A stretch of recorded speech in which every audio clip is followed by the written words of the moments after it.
Are you thinking about moving to Los Angeles? Well, here are 5 things that you need to know before you move to the City of Angels. By the end of this video, you're going to get the inside scoop on whether Los Angeles is actually the right city for you, or maybe it's not. From cultural riches to navigating traffic, we've got you covered. Number 1, you have to understand how big Los Angeles is. The city of Los Angeles is over 468 square miles. And if you look at the county, that's over 4,000 square miles. We have 70 miles of beaches. We have mountain ranges going through our city. It is a massive, massive city. And within that, you have a ton of different neighborhoods. So it's going to be really helpful when you decide to move to Los Angeles to decide what type of lifestyle that you want to have. Do you want to live by the beach and have a more relaxed lifestyle? Do you want to live in the mountains? Do you want to live right in the heart of downtown with the craziness of a downtown city? Or do you want a little bit more relaxed in the suburbs? There are so many different types of neighborhoods like Santa Monica, Beverly Hills, West Hollywood, downtown Los Angeles. Each one of them has their own different vibe and different features that will attract you or will repel you. So knowing what kind of lifestyle that you want to live when you move here to Los Angeles is going to be really helpful in determining where you end up. The number 2 thing that you need to know that will also affect where you land in Los Angeles is navigating traffic and transportation. As you probably know, Los Angeles has some of the worst traffic in the nation, partly because there's 10 million people there and we don't have a really robust public transportation system. We do have a metro and a subway system. There are buses. We even have a Metro Micro, which is kind of like Uber for the city. But it is not as robust as other cities like New York City. So if you are dependent on public transportation, that is really going to affect where you decide to live. Also, if you work from an office rather than work from home, that is going to make a big impact on where you want to live. If your commute time in Los Angeles could be an hour, could be an hour and a half, some people drive 2 hours to work, which to me sounds like torture. But if you're okay with that, then you can live a lot of different places. If you do not want to have a long commute, then that is going to really limit where you land in terms of the neighborhood. In Los Angeles, we never talk about how many miles away something is. We always talk about how long it's going to take there. So when I am driving, even to places that I know and I've been to a million times, I always use Waze or Google Maps because they will tell you if there's an accident on one artery of freeway that will delay you an hour or 45 minutes. It's just so much easier to know the traffic before you get on the road. So I always use apps like Waze or Google.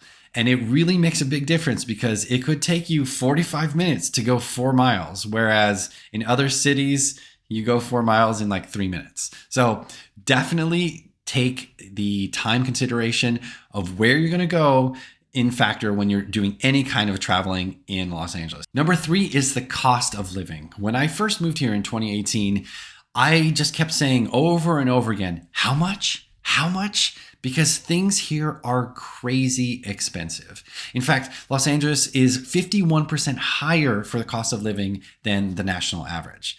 But then when you get to the housing is 140% higher than the national average because it is just so expensive here. Payscale.com has a really great website that kind of breaks down some normal costs for you. For example, the median home price is $1,083,995. The median rent is $32.96.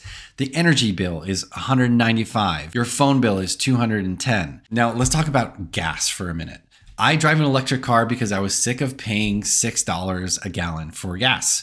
But you will commonly see gas prices well above the national average because California has a lot of taxes, a ton of taxes. And sometimes those taxes can add an extra $2 per gallon. So just so you don't have a lot of sticker shock, just be prepared that everything is going to be way more expensive in Los Angeles than other parts of the country. Number 4 is probably my favorite thing about Los Angeles. It is a huge, diverse cultural melting pot. For every type of culture or ethnicity you can find here, from Little Ethiopia all the way to Chinatown, the food options here in Los Angeles are incredible.